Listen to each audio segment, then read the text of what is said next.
জরিন হরফে লেখা, রূপালি হরফে লেখা, আসমানের কোরআন, নীল আসমানের কোরআন। আসসালামু আলাইকুম ওয়া রাহমাতুল্লাহি ওয়া বারাকাতুহু। কাছে দূরে, ঘরে বাহিরে, দেশে বিদেশে যে যেখান থেকে এই মুহূর্তে আমাদের সাথে যুক্ত আছেন সবাইকে বাঁশরি নিবেদিত নজরুলের কাব্য আমপারা অনুষ্ঠানে স্বাগত জানাচ্ছি। আমরা আমাদের এই অনুষ্ঠানে পবিত্র কালামে পাকের ৩০ পারা থেকে যে কোনো একটি অথবা দুটো সূরার তেলাওয়াত শুনে থাকি এবং নজরুলের কাব্য আমপারা থেকে এর অনুবাদের আবৃত্তি ও ইসলামী সঙ্গীতের পরিবেশনা শুনে থাকি। চলুন শুরুতেই আমরা আমাদের আজকের অতিথিবৃন্দের সাথে পরিচয় করিয়ে দিচ্ছি। আমাদের মাঝে উপস্থিত আছেন বিশিষ্ট সঙ্গীত শিল্পী জান্নাতে রুম্মন তিথি। আমাদের মাঝে উপস্থিত আছেন দেশবরেণ্য আবৃত্তি শিল্পী মাহিদুল ইসলাম মাহি। আমাদের আজকের অনুষ্ঠানে পবিত্র কালামে পাক থেকে তেলাওয়াত উপস্থাপন করবেন হাফেজ কারি বেলাল হোসাইন। দর্শক, আমরা আজকে দুটো সূরা নিয়ে আলোচনা করব, দুটো সূরার তেলাওয়াত শুনব, সূরা ইনশিরাহ এবং সূরা আত-তিন। সূরা আত-তিন এই সূরাটি মক্কায় অবতীর্ণ, ৮টি আয়াত, ৩৪টি শব্দ এবং ১৬৫টি অক্ষর রয়েছে। চলুন আমরা শুরুতেই এই সূরার তেলাওয়াত শুনে আসি। তেলাওয়াত উপস্থাপন করছেন হাফেজ কারি বেলাল হোসাইন। আউযু বিল্লাহি মিনাশ শাইতানির রাজীম।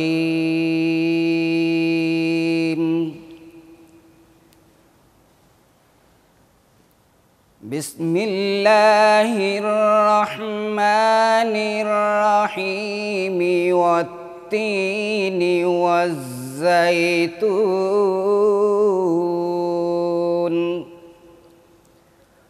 وطور سينين وهذا البلد الأمين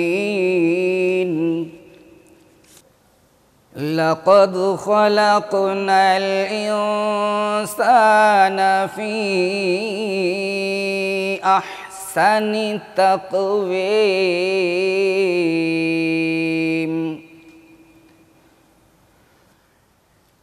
ثم رددناه أسفل سافلين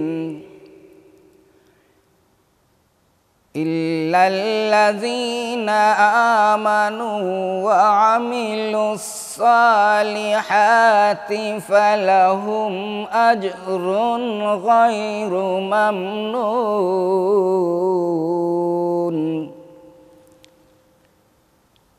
فما يكذبك بعد بالدين أليس الله بأحكم الحاكمين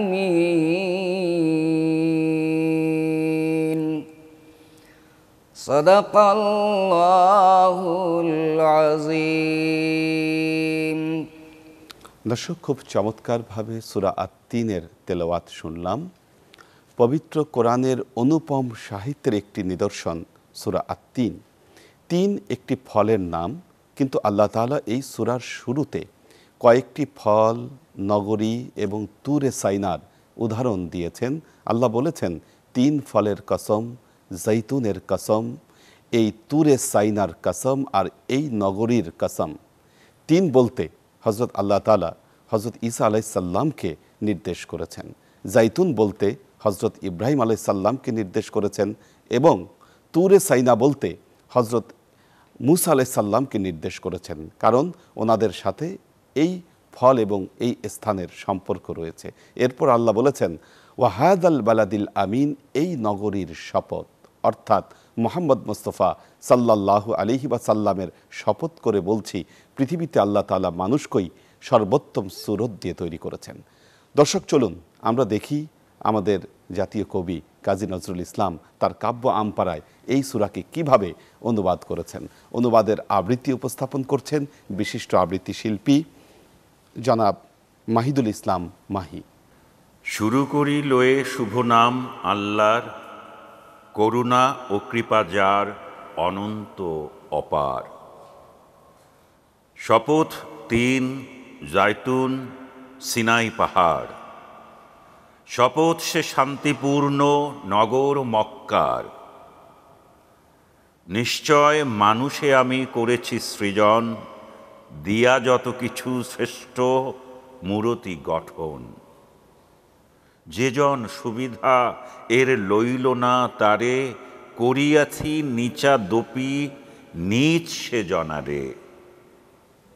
কিন্তু যে ঈমান আনে সৎ কাজ করে, অনন্ত সে পুরস্কার আছে তার তরে। সুবিচার পাবে সবে, বলিলে তোমায় মিথ্যার আরোপ করে কে সে তবে হায়। আল্লাহ কি নন সব বিচারক চেয়ে শ্রেষ্ঠতম জন? দর্শক, খুব চমৎকারভাবে আমরা কাব্য আমপারা থেকে নজরুলের অনুবাদের আবৃত্তি শুনলাম। এবার আমরা সূরা ইনশিরাহ এর তেলাওয়াত শুনব। সূরা ইনশিরাহ এর তেলাওয়াত উপস্থাপন করছেন হাফেজ কারি বেলাল হোসাইন। আউযু বিল্লাহি মিনাশ শাইতানির রাজীম।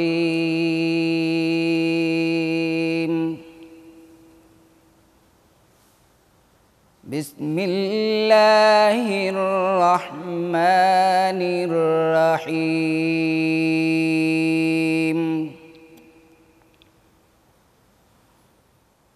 ألم نشرح لك صدرك ووضعنا عنك وزرك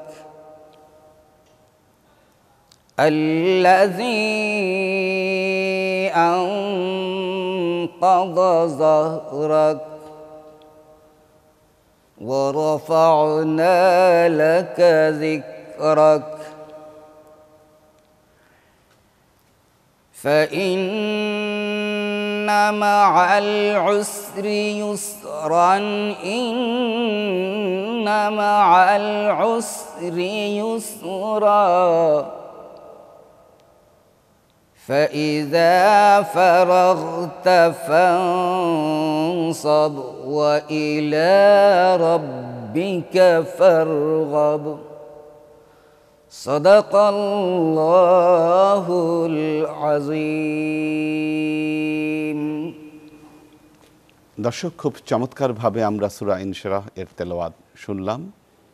আল্লাহর নবীর সহধর্মিনী আমাদের মা খাদিজাতুল কুবরা রাদিয়াল্লাহু তাআলা আনহু ইন্তেকাল করলে আল্লাহর নবী খুবই মর্মাহত হন। তিনি খুব ভেঙে পড়েন। তখন আল্লাহ তাআলা তাকে সান্ত্বনা দেওয়ার জন্য এই সূরা ইনশিরাহটি নাজিল করেন এবং আল্লাহ জানান, হে নবী, আমি কি আপনার বক্ষকে বিদীর্ণ করিনি? আমি কি আপনার সম্মানকে বৃদ্ধি করে দেইনি? এই বিষয়গুলো দিয়ে আল্লাহ তার নবীকে সান্ত্বনা দেবার চেষ্টা করেছেন। দর্শক, চলুন আমরা শুনে আসি আমাদের জাতীয় কবি কাজী নজরুল ইসলাম তার কাব্য আমপারায় কিভাবে এই সূরাকে অনুবাদ করেছেন। অনুবাদ উপস্থাপন করছেন দেশবরেণ্য আবৃত্তি শিল্পী মাহিদুল ইসলাম মাহি। শুরু করি লোয়ে পাক নাম আল্লাহর, করুণা কৃপার যিনি অসীম পাথার। তোমার কারণ করিনি কি আমি তব বক্ষ বিদারণ? নামায় সে ভার মুক্তি দিইনি তোমারে? নুব্জ পৃষ্ঠ ছিলে তুমি যে বোঝার ভারে। নাম কি তোমার করিনি কি মহিয়ান মহিমা বিথার? সংকটের সাথে আছে শুভ নিশ্চয়, অতএব অবসর পাবে যে সময়, উপাসনায় রত হবে সংকল্প লয়ে, প্রভুর করিবে ধ্যান এক মন হয়ে। চমৎকার আমরা অনুবাদটি শুনলাম। আসলে প্রভুর ধ্যান ছাড়া আমাদের মুক্তির কোনো উপায় নেই। দর্শক, এবার আমরা ইসলামী সঙ্গীতের পরিবেশনা শুনব। ইসলামী সঙ্গীত পরিবেশনা করছেন জান্নাতের উম্মন তিথি। আল্লাহ আমার প্রভু, আমার নাহি নাহি ভয়। আল্লাহ, আমার প্রভু, আমার নাহি নাহি ভয়। আল্লাহ, আমার প্রভু, আমার নাহি নাহি ভয়। আল্লাহ, আমার প্রভু, আমার নাহি নাহি ভয়। আল্লাহ, আমার প্রভু, আমার নাহি নাহি ভয়। আল্লাহ, আমার প্রভু, আমার নাহি নাহি ভয়। আল্লাহ, আমার প্রভু, আমার নাহি নাহি ভয়। আল্লাহ, আমার প্রভু, আমার নাহি নাহি ভয়। আল্লাহ, আমার প্রভু, নাহি নাহি ভয়। আমার নবী মুহাম্মদ, আমার নবী মুহাম্মদ, যাহার তারিফ জগৎময়।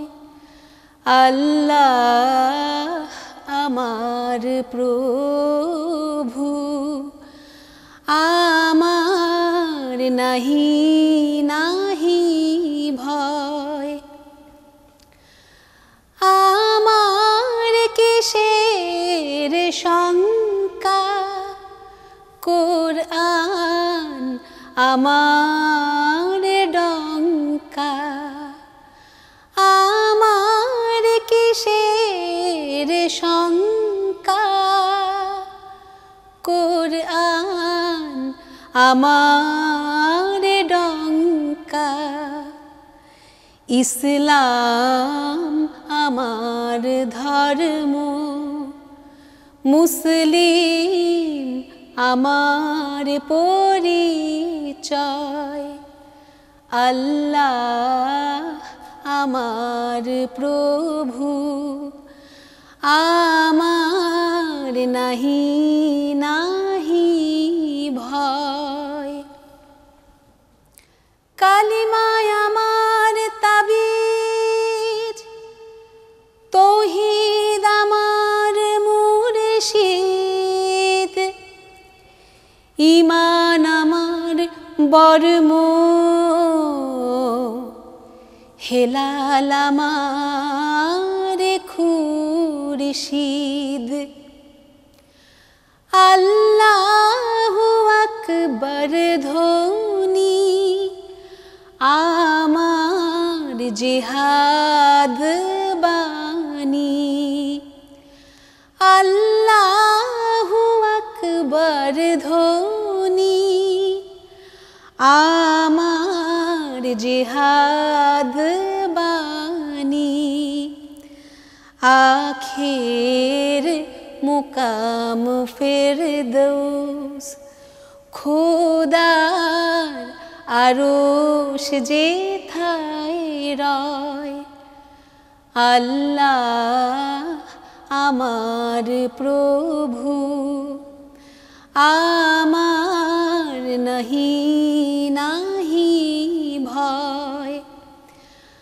আমার নবী মুহাম্মদ, যাহার তারিফ জগৎময়। আল্লাহ আমার প্রভু, আমার নাহি নাহি ভয়।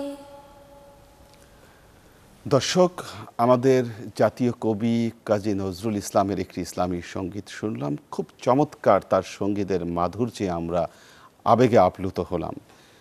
কবি নজরুল ইসলাম 1930 সালে প্রথম ইসলামী সঙ্গীত রচনা শুরু করেন কবি সঙ্গীত শিল্পী আব্বাস উদ্দিনের অনুরোধে। কিন্তু তিনি জানতেন না যে তার এই সঙ্গীতগুলো এত জনপ্রিয় হবে। তিনি প্রথম রমজানের ওই রোজার শেষে এলো খুশির ঈদ, এই গানটি লিখে দিয়েছিলেন আব্বাস উদ্দিনকে। তিনি এই গানটি রেকর্ড করে ঈদের ছুটিতে বাড়িতে চলে যান।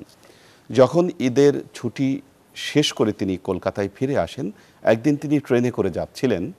ট্রেনে যেতে যেতে তিনি শুনলেন যে ট্রেনে তারই পাশে বসে থাকা একজন যুবক গুনগুন করে ওমন রমজানের ওই রোজার শেষে এলো খুশির ঈদ এই গানটি গাচ্ছে। তিনি জিজ্ঞাসা করলেন, কি ব্যাপার, তুমি এই গানটা কোত্থেকে তুমি জানলে? বলল যে আমি এই গানটা রেকর্ডে শুনেছি। আব্বাস উদ্দিন তিনি নজরুলের খোঁজে তিনি ছুটলেন, দেখলেন খেলার মাঠের পাশে কতগুলো যুবক তারাও বসে গুনগুন করে কবি নজরুলের এই গানটি তারা গাচ্ছে। তিনি কবি নজরুলের সাথে দেখা করতে গেলেন এবং তাকে জড়িয়ে ধরলেন। কবি নজরুলও বললেন যে তোমার গাওয়া এই গানটি সবার কাছে খুব সমাদৃত হয়েছে। এরপর নজরুল আর থেমে থাকেননি, তিনি অসংখ্য ইসলামী গানের ভাণ্ডার রচনা করে আমাদেরকে ঋণী করে গেছেন। দর্শক, আমরা অনুষ্ঠানের একেবারে শেষ পর্যায়ে চলে এসেছি। আজকের মতো বিদায় নিচ্ছি। আগামীকাল একই সময় চ্যানেল 24-এর পর্দায় বাঁশরি নিবেদিত নজরুলের কাব্য আমপারা দেখবার আমন্ত্রণ জানিয়ে বিদায় নিচ্ছি। আসসালামু আলাইকুম, ভালো থাকুন, সুস্থ থাকুন, আল্লাহ হাফেজ। রূপালী হরফে লেখা আসমানে কোরআন।